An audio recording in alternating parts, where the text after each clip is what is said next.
Welcome to Beyond the Pod, presented by SodaStick.com. Brunette, he moves, Brunette back in, he scores! Minnesota has upset the Colorado Avalanche! Andrew Brunette, the game-winning goal!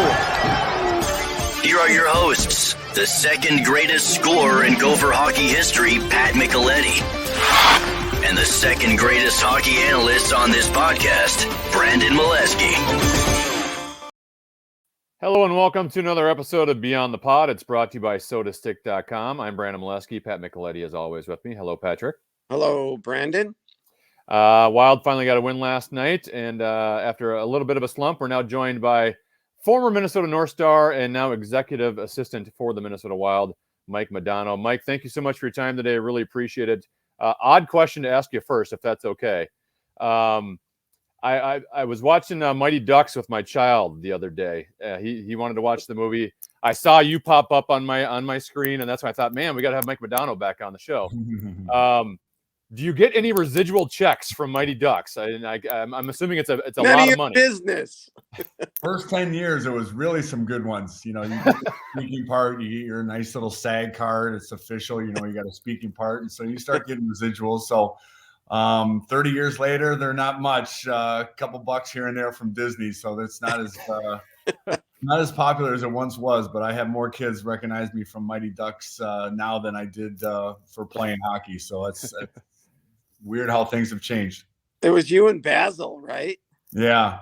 Baz and I think it was the spring of or fall of the lockout or something. So we one of our strikes or meaningless lockouts that we had, and so we got permission to come into Met and film that for a few hours. So we're we're the chosen two to do that deal. So it was a good afternoon. It was interesting to do the whole thing, but it's been a cult movie. I can't believe the following, and it's still being played today. I mean, it's just crazy how that thing worked out. Yeah, and as I was watching it, I realized the false information that was there, because Basil was saying how he played Pee Wee hockey against him, but Basil wasn't from Minnesota, and it was based in Minnesota, so it made no sense now that I'm looking back at it. I didn't have you on to talk about Mighty Ducks for the next 20 minutes. Before we talk Minnesota Wild and kind of what they've been going through, I did want to go back to your North Stars days a little bit, if you don't mind. I'm sure you've been asked a million times about it, but from your stretch, you had like about 4 years with the North Stars before they moved to Dallas. Who were some of your favorite teammates during that stretch? Oh man, probably there was a bunch of them. I think there's so many guys that just made that transition for me very easy coming into the pros. I think, man, Stu Gavin was one of them. Kurt Giles, Basil McRae obviously was one. Brian Bellows. At the time, Mike Gartner was there, and Larry Murphy. They were phenomenal guys, and so I had a bunch of really good quality guys that taught you what it was to be like a pro and come to practice and work hard. And, it was a rude awakening, the transition of how quick the game was and how strong these guys were. And, but just the culture of it, just the change of coming from juniors to NHL was a big shift for me. So these guys were, pretty helpful, and they kept you grounded. They didn't let you get too big of a head, and certainly Bob Gainey was there at the time, and so he had the hammer down on me pretty good, just kind of getting some fundamentals in my game that probably weren't there too much in juniors.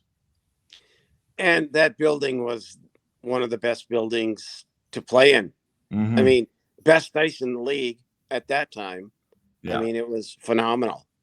Yeah, it was a quick ice. It was always in good shape. Obviously, those guys did a great job on those ice surfaces. And when we went to Dallas, one of those guys came with us. And that's right. The other guy went to San Jose. So, they're good ice guys. But considering the weather and how cold that building was, it wasn't too hard to make some good ice in there. How about the run to the Stanley Cup final in the 1999, the 90-91 season? So I was 11 years old at the time. So that kind of run was the first time I really fell in love with hockey and got the taste of playoff hockey. And that building was just absolutely electric. You guys didn't have a very good regular season. No one thought you were really expected to make the run. At what point did you guys start kind of believing yourselves and think, hey, maybe we can do something here? I don't know if we ever had that thought that spring, even into the conference finals against Edmonton. We just, I mean, we had just a real mediocre year to say the least. I think we got in with, I want to say 67 points or something. Yes. And, there's, you got your tie for the point. There's no overtime. So we had to win a few of the last games to even get in there at the end of the season. So we had to win in Quebec, I think, and there was another game that we had to pull off to even get a chance to get in. And, we snuck in on that 8th spot. So, unfortunately, you got to go against Chicago, who is a President's Trophy winner. Then St. Louis was second overall. And then Edmonton, who just had won the Cup before. But I think we had a, real simple game plan, try to, frustrate the opponent and get as often as we could on the power play. I think we still hold the record for most power play goals in a playoff series season. So, we had some timely goals. Our power play was just clicking at a rate that was phenomenal. It frustrated teams. It frustrated Chicago, took them off their game. And we had good matchups against them. And then we were able to have some guys, Gaetan Duchesne, Stu Gavin was able to shoot on Brett Hull. And then we went into Edmonton and got them in 5. But our home record at the Met during that year too was, I don't think we lost maybe 2 or 3 games the whole spring at home, maybe the last couple against Pittsburgh, and then there might have been another one in there, but nonetheless, our home record, the fans at Met were just phenomenal. So we always obviously started on the road because of our record, but we always got that first win on the road, and we split, and then we felt we come home and we just were able to take hold home court. So it was a magical run. To say when we thought we had a chance, maybe when we were 2-1 on Pittsburgh, and then Mario missed that game. I think game 3 of us sore back, and then came back, and then that was church for us. After that, he went on a tear for 3 games. No one's ever seen before. Hey, I've never asked you this. Growing up, was there a player that you idolized the most ever? It was hard. It's difficult when we're growing up. Obviously, we don't have the connection that kids do now to teams and everything else. So it was very localized. I think, you're just a Red Wing fan. You're growing up. Sure. Obviously, in the 70s, they were just horrible team in the 70s. And, I'm just trying to think of guys that were on that team back then. Dale McCord, Paul Woods. Right. Huber. Oh man, it was just a grab bag of guys. But being in Detroit, we did get Channel 9, so we're watched a lot of Maple Leaf games and Montreal games, Hockey Night in Canada. So obviously, it was a big Lafleur, Steve Shutt, Daryl Sittler, those guys from the Canadian teams. But it was tough sledding in Detroit to be a homer at that point. Right. I know you're only 10 years removed from playing in the game, but even in those 10 years, it seems like the game has changed so much to a speed game. I have to imagine, as successful as your career was, that you would probably even like playing this style of hockey even more so. Yeah, and I would love the 3-on-3 in overtime too. I think that certainly would be a lot of fun to do that for 5 or 6 minutes. So, but yeah, the game has changed. I mean, the rule changes that happened in 2004 had benefited the game greatly. I think people were forced to be better skaters, to be able to cover guys defensively, because you weren't able to use your stick and just interference and the clutching and grabbing. So you had to use good body position. So in order to do that, you got to be fast and quick on your feet, being able to recover quickly from the corner to the front of the net or anything through the neutral zone. So the game in that sense has changed, but there's really not much play, obviously, in the neutral zone. It's one end to the other. It's just a drag match, drag meet in that game. So it's a lot of fun. Interchanging. The defense are a lot more active than they used to be. They just used to stand on the blue line. They weren't told to go any more further in than the top of the circle. So now these guys are leading the rush and making great plays. So the game it's fast, it's entertaining, and it's the way it should be played. Let's go back, to the 90-91 season where, you guys got in, right? And then, transition today where, let's take this Wild team, 9-1 before the All-Star break, playing great, and then hit a little slump, right? how did you guys get through your season with the struggle, and then to get in, and then to see where this team is now, and there's maybe a little fragility. Good win last night, but how do you just kind of keep things on that even keel? Well, it's hard this day and age because the games, there's so much. The teams are so evenly matched. There's not really any horrible teams at the bottom and great teams at the top. You could be first overall or end up in seventh by just losing a couple games. So it's really, it's an amazing to see. So it's become a little bit of a drag match going into a sprint going into through the season. Everybody used to say it's a marathon, take your time, but now it's like, man, you're just sprinting through those 82 games, gobbling up as many points as you can, because those games that may be a little bit of a hiccup in October, November might come back to haunt you in April and May when you figure, man, we could have pulled out 1 point or 2 points or one win here. Could have been just a little bit easier on us at the end of the season. So it is hard to keep an even keel when you're playing that type of hockey consistently for 6 months. So, I think the Wild have handled it great. I think that was a big bounce back last night game, which they needed. And, so now with that little hiccup, then you had teams coming from behind that are catching up. The Dallases, Edmonton, those teams are coming up, and so now it's going to be some heavy work till the end of the season now for them. How often are you having conversations with the GM Bill Guerin, and given what you just brought up about how all these teams are so close to each other, and one day you could be towards the top of the division, and one day you're battling just to make the playoffs. I would have to imagine before trade deadline time that makes your decisions on what you should do moving forward very difficult. Yeah, it is. The economics has made it really difficult too to kind of just make some changes and make some deals at the deadline. It has to be a real perfect fit.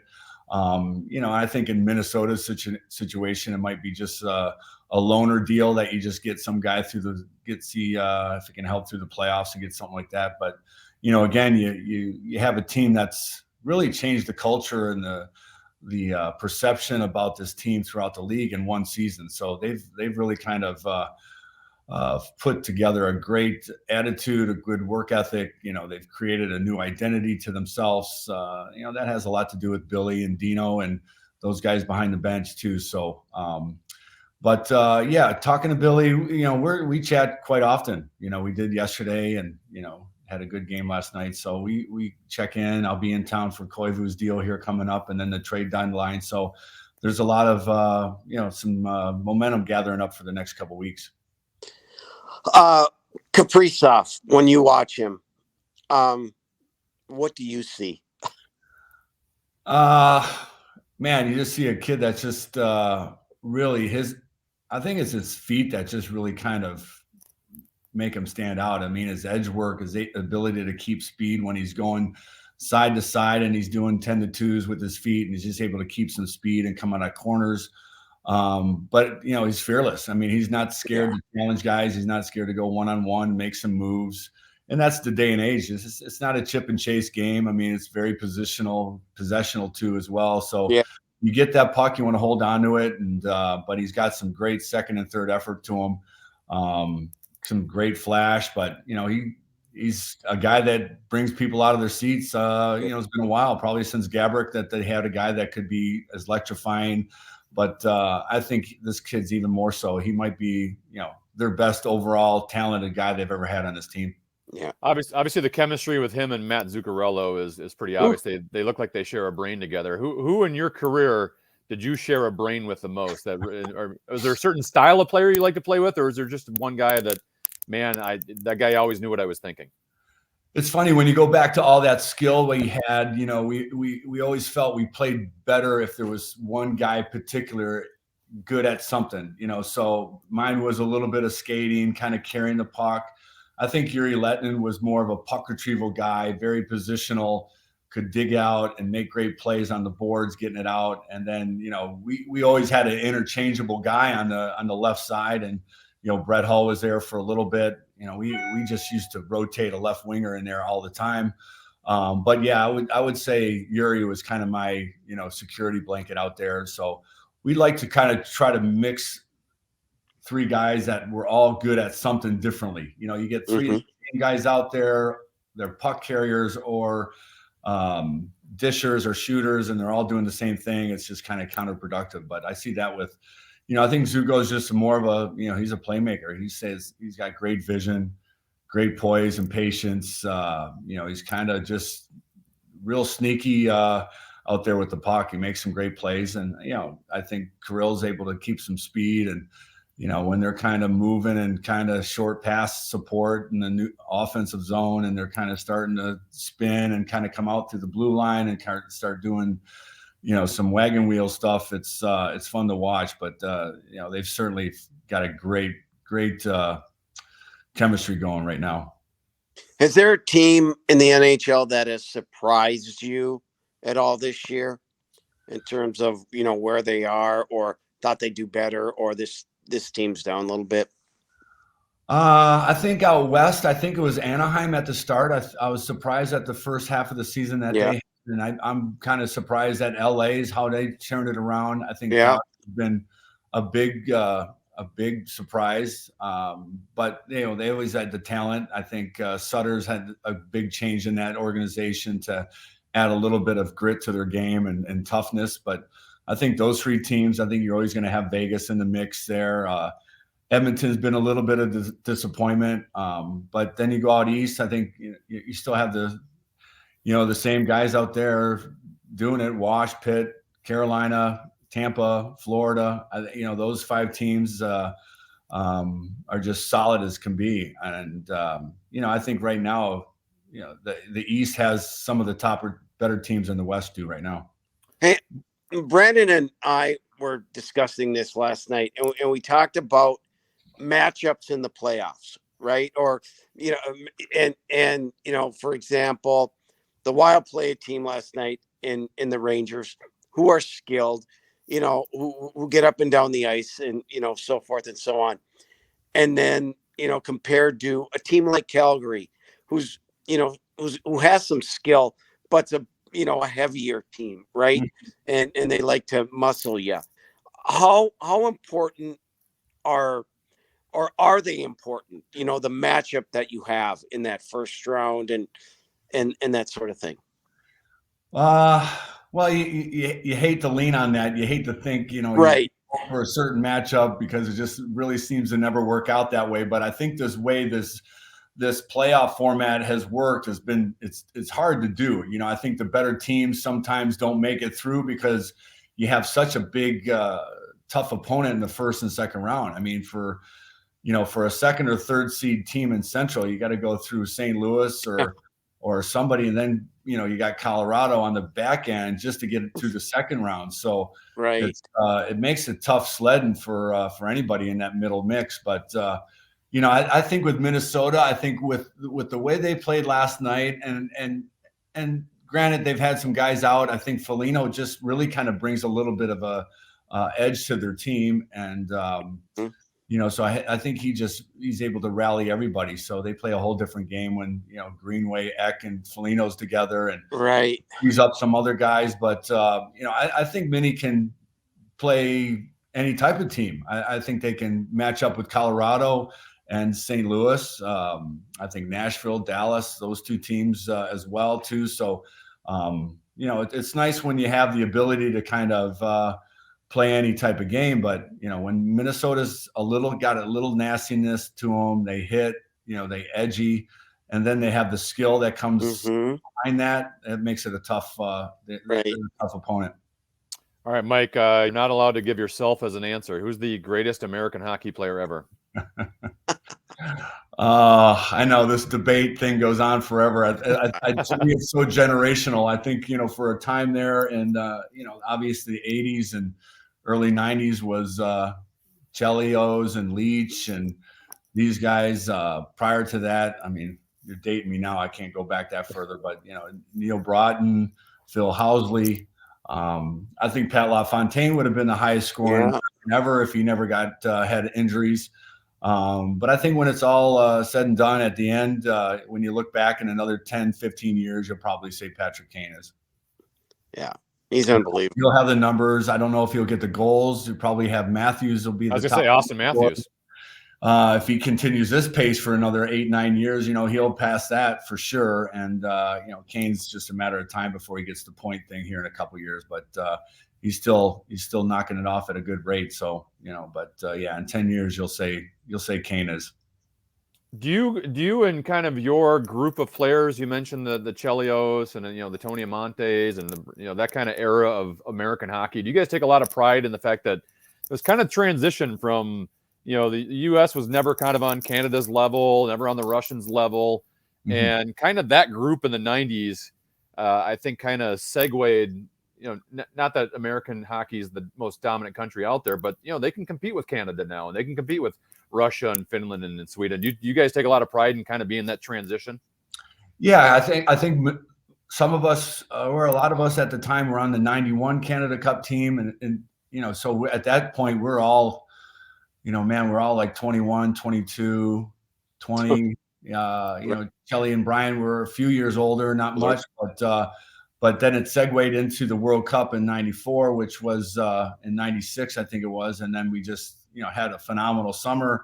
Everybody's 26, 27. Those guys are early 30s, 35, ish. So I feel from, 96, the World Cup to Salt Lake 02 was kind of our window of success. And, we knew we had to step up, stand up to the bullies on the block in 96. And it was, just a heck of a tournament in the finals against Canada. Oh.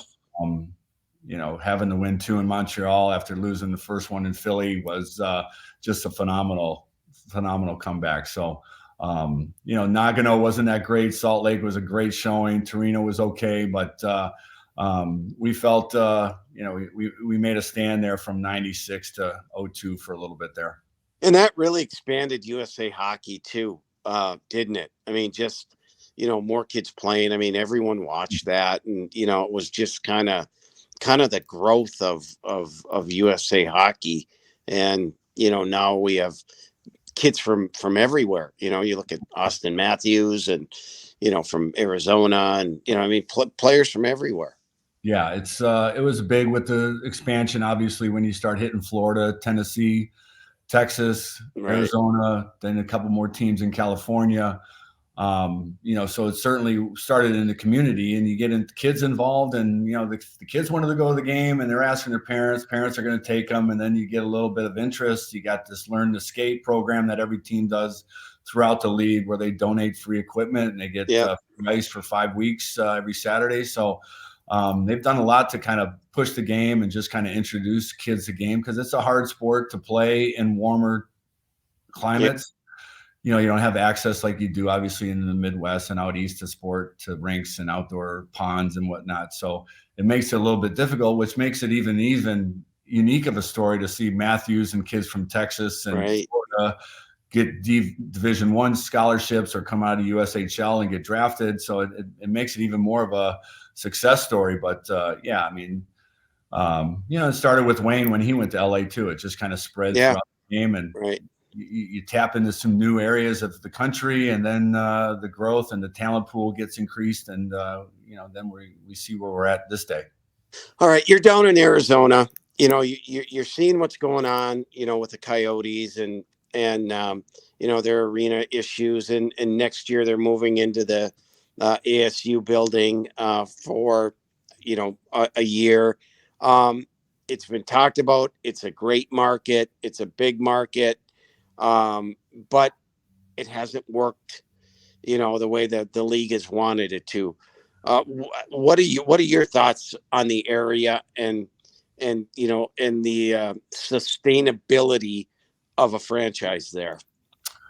Well, we've always been, very strong components against that move to Glendale out there. It's a ways away, from where we're at. It's a good 40, 45 minute ride.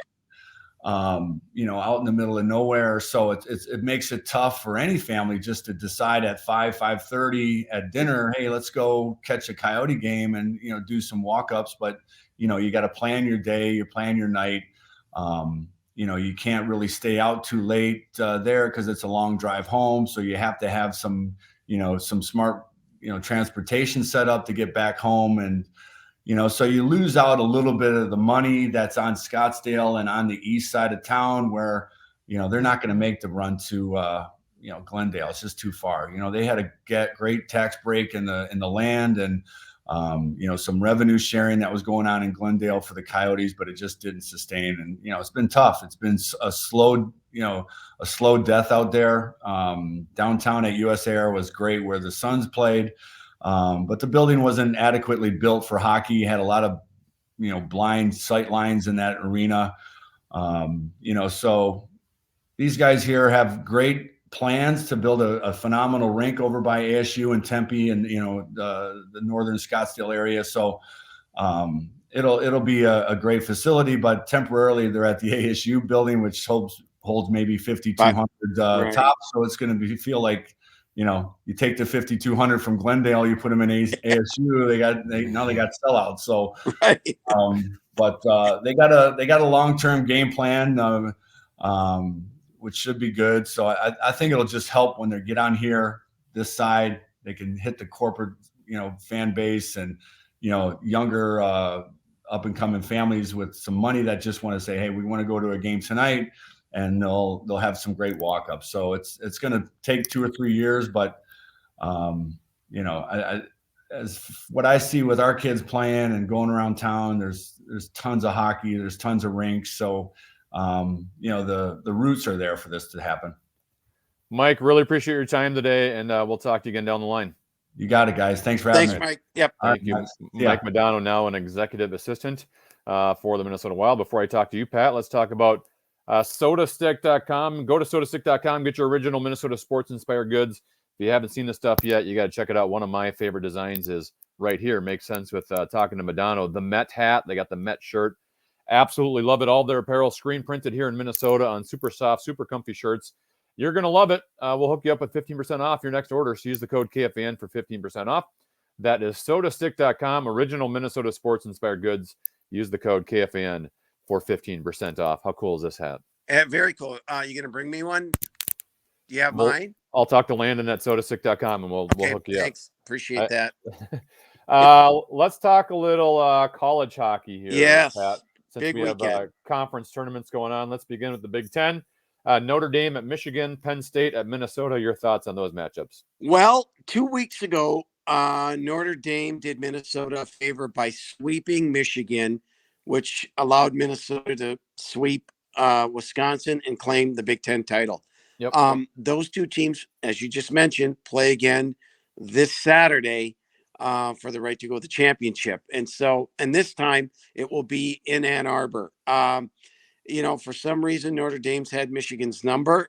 They didn't play very well last weekend against Wisconsin in the opening round. They came away with it with a win in the best of 3, and they won the third game. So, it's going to be, if Notre Dame can find a way to shut Michigan down like they did 2 weeks ago, they're going to be a tough out. But Michigan can score. They can really score, and they've got good goaltending. So should be a good game. It's an elimination game.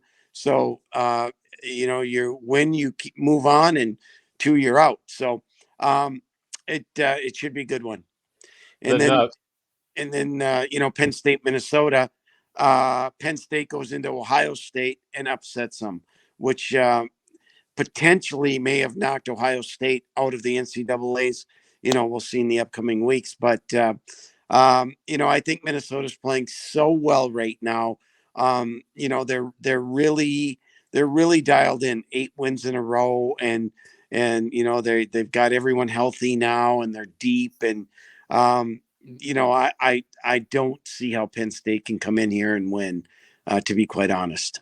Yeah, Minnesota's kind of exercised their demons a little bit with Penn State, the program they've kind of struggled with in recent years.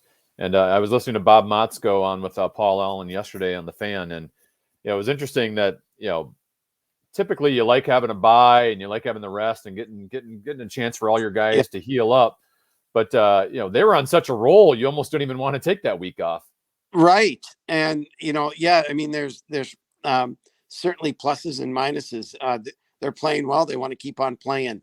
On the flip side, they had a couple guys banged up that it could have used the rest, and they've got it now. But regardless, I think they're going to be ready to go on Saturday. And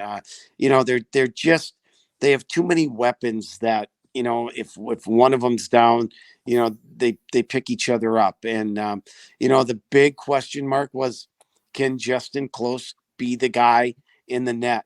And since LaFontaine's left, he's been terrific. And I think a lot of that, Brandon, and we've seen it all the time, is when a backup goes in, the guy's really, first of all, he's a really great kid, and everybody loves the kid. And so he goes in there and they just start playing for him.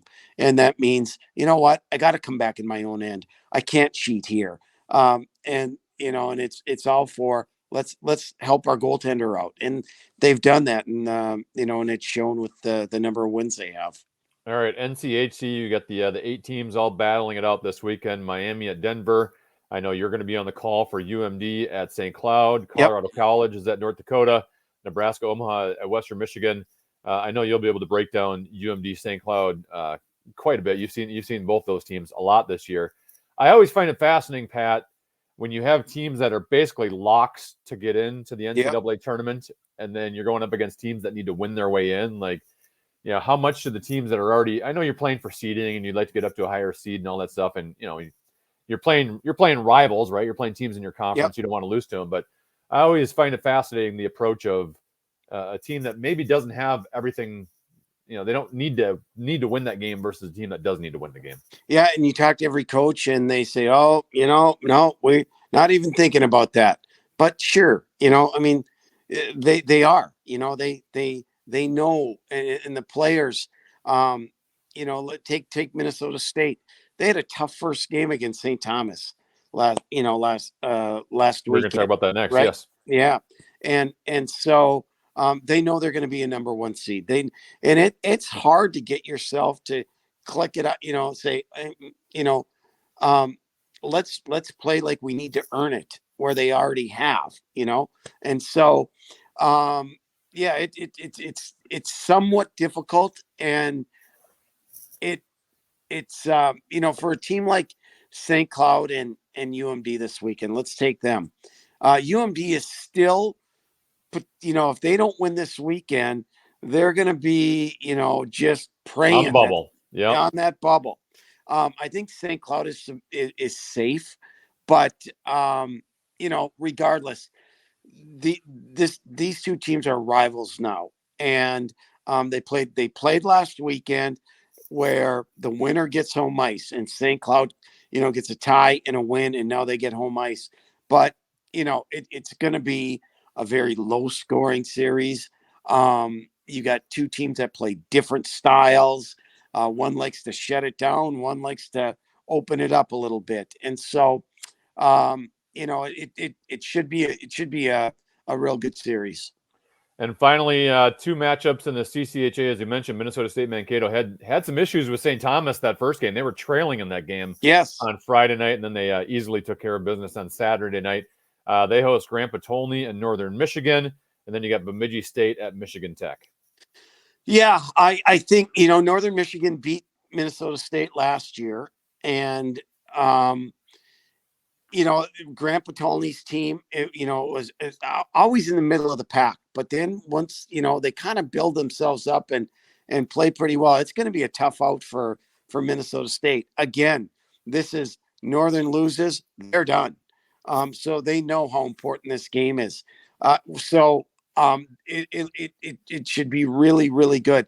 Bemidji State is really, they've been kind of up and down. They haven't been the same Tom Serratori team, for a while.